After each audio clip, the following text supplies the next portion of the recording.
selamat datang di podcast kita kali ini.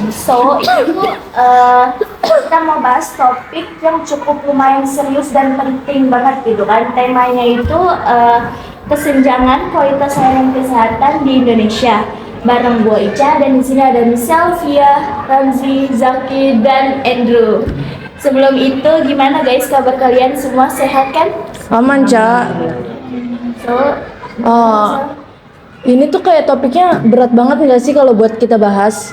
Iya sih, tapi penting banget buat dibahas karena banyak banget orang yang masih susah dapat layanan kesehatan yang layak. Apalagi di daerah-daerah, kadang puskesmas saja alatnya minim banget. Oh ya, kalau misalkan ngomongin tentang kesenjangan layanan kesehatan, menurut lo pada bentuk nyatanya kayak gimana sih kalau misalkan di lapangan? Nah, gue benar, gue tuh kemarin pernah baca lah, kayak ada pasien gitu, dia itu lagi naik ambulan di Kendaraan Barat, tapi gara-gara jalannya kurang benar gitu, jadi dia bisa berjam-jam itu di perjalanan tersebut, jadi menghambat buat ke kamar dia itu. Iya, itu sering banget kejadian sih, kayak banyak fasilitas di daerah yang alatnya nggak lengkap. Contohnya kayak USG, CT scan, atau lab dasar aja kadang nggak ada. Akhirnya dokter itu cuma bisa nebak-nebak gejala tanpa hasil pemeriksaan yang pastinya.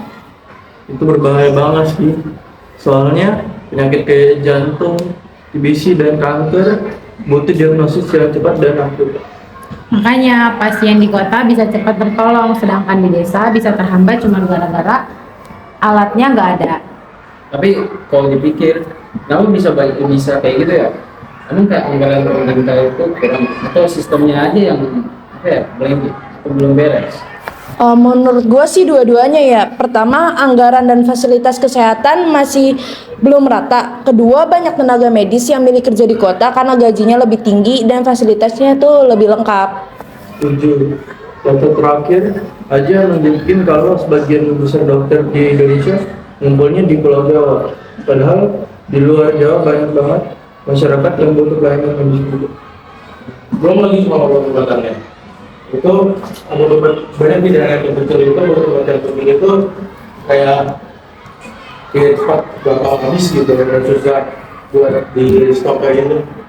Jadi intinya kesenjangan ini tuh nyambung dari banyak faktor, alat kurang, tenaga medis nggak merata, obat susah, bahkan sistem distribusinya yang lemah.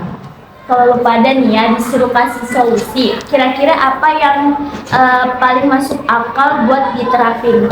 Menurut gue sih pemerintah itu harus lebih perhatiin lagi pemerataan fasilitas kesehatan. Jangan juga cuma bangun rumah sakit baru tapi alat-alatnya juga nggak lengkap dan tenaga medisnya juga kurang.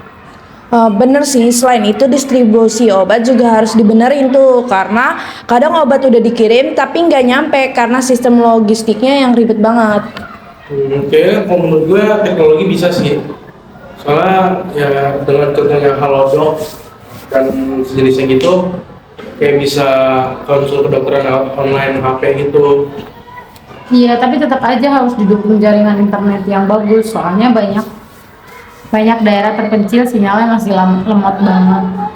Intinya, kalau mau benar-benar ngebangun kesehatan nasional, semuanya tuh harus bekerja bareng lah.